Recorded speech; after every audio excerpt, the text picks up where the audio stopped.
DGFI NSI এর গুন্ডামি মাস্তানি বদমাইশি গত 16 বছর থেকে আমরা দেখতেছি, কন্টিনিউ দেখছি। ডিজিএফআইকে দিয়ে রাজনীতি করানো, দল বানানো, দল ভাঙানো, এই সব কিছুর পলিটিক্স তো আমরা গত 50 বছরে দেখছি। ক্যান্টনমেন্টে নিয়ে অমুকরে থ্রেট দেওয়া, উঠায় নিয়ে আসা, বিচারপতিরে এয়ারপোর্টে লাথি মাইরা বাইর করে দেওয়া, এই ডিজিএফআই এগুলো তো আমরা দেখছি।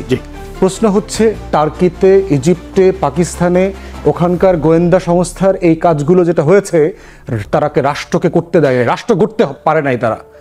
অতএব এই গণতন্ত্রের যাত্রা যেটা আমরা শুরু করেছি নতুন করে আবার গত অভ্যুত্থানের পরে, বাংলাদেশকে যদি আবার রাষ্ট্র বানাতে হয়, keep them out of politics. Arm ফোর্সেসের সিনিয়র লিডারশিপকে বলছি, গোয়েন্দা সংস্থাগুলোকে বলছি, for God's sake get out of the politics. This not your business. ব্যবসা করা যেভাবে আপনার কাজ না, রাজনীতিতে মাথা ঘামানো আপনার কাজ না। আপনি প্রজাতন্ত্রের কর্মচারী, চাকর বাকরের মতো থাকবেন। Let the politician sort it out.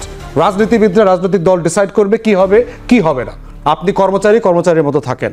অতএব, এবং তার বক্তব্যগুলো দেখেন, সেনাপ্রধানের বক্তব্য, চুপ্পুর বক্তব্য, ভারতের ফরেন মিনিস্ট্রির বক্তব্য, ভারতের সেনাপ্রধানের বক্তব্য, একে শব্দে শব্দে মিলিত হয়ে যাচ্ছে ইনক্লুসিভ পলিটিক্স।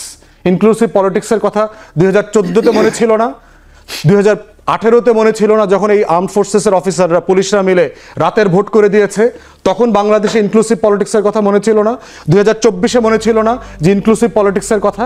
এখন কেন আওয়ামী লীগকে পুনর্বাসন করতে গিয়া আমাদেরকে ইনক্লুসিভ পলিটিক্স শেখাচ্ছেন? ভারত বলছে বাংলাদেশে নাকি নির্বাচিত সরকার না আসলে, ইনক্লুসিভ নির্বাচন না হইলে শান্তি শৃঙ্খলা ফিরে আসবে না। এতদিন বুঝেন নাই? 16 বছর ধরে এগুলো মনে ছিল না? তখন যে ফ্যাসিবাদ কায়েম করেছেন আপনার।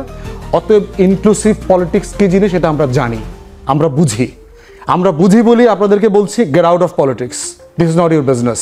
দয়া করে রাষ্ট্রটাকে রাষ্ট্র হইতে দেন, এই রিপাবলিকটাকে রিপাবলিক হইতে দেন, 1400 শহীদের রক্তে গড়া দেশটাকে দেশ হইতে দেন।